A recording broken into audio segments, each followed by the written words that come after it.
Former Attorney General Mike Cox of the state of Michigan is a criminal. He is a man who was involved in the Tamara Green assault at the Manoogian Mansion at Kwame Kilpatrick's house, the one that he says that he wasn't at. The Attorney General of the state of Michigan actually had the audacity to say under oath and in a deposition that he wasn't even at the party, when in fact he was seen at the party and had a lap dance by Tamara Green right before Kwame Kilpatrick did. So for the last 8 years, the state of Michigan has had a criminal to an assault and murder as the Attorney General. Of course, that should be no surprise because Governor Granholm, who is the governor of the state of Michigan for the last 8 years, has so little affection and care for the women in her state who've been abused and have killed their abusers that she never even bothered to attempt to remove Mike Cox from office.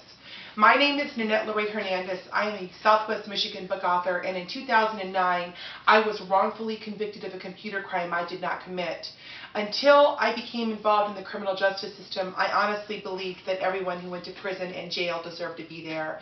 Now I know the hard way that there are more innocent people that are incarcerated than there are guilty. And the bottom line is that I'm coming to you on this video to try to do everything I can to save anyone out there from what happened to me and other people from happening to them. Because if you honestly believe that you are above the fray and that it can never happen to you, you are living in a freaking fantasy land. It can happen to anyone, anytime, any place, anyhow, anywhere. Look at those 3 lacrosse players who were accused of raping a woman they didn't even rape and how their lives were ruined. Look at all the people that have been released from prison on DNA evidence that's come forward proving that they were innocent. I am coming to you now because I wrote a book called Never Take a Plea Bargain while I was incarcerated for 372 days. And in this book, I blow open the audacity and the absolute mendacity of the criminal justice system, and I prove that the biggest crime cartel in this country are the police departments, the prosecuting attorney and district attorneys, and the judges on the bench.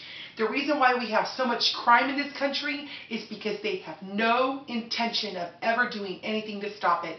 And anyone who out there believes that is a freaking fool. What you should start doing as Americans is stop keeping up with the Kardashians and the football scores and start paying attention to what's happening around you. Because it's no longer a matter of what the color of your skin is or how much money you make. They don't care anymore. They are no longer discriminatory about who they lock up or who they screw. They will do everything they can because it's all about the money. The prison system is nothing but a joke. Do you know what I did all day while I was incarcerated for a supposed crime that I committed?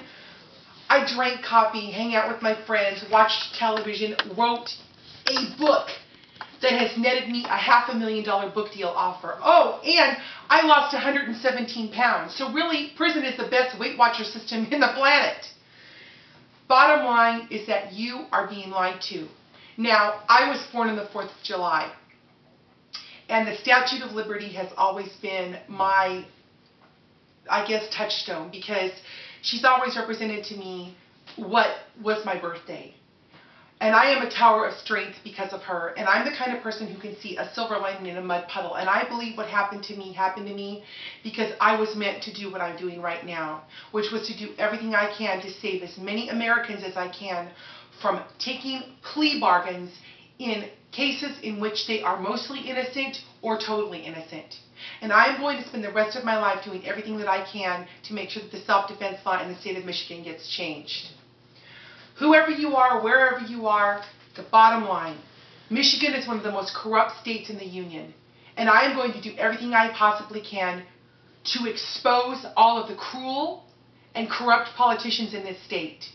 If you want to know about your state and you want to know about the politicians in your state, contact me at Shame on Michigan on Facebook.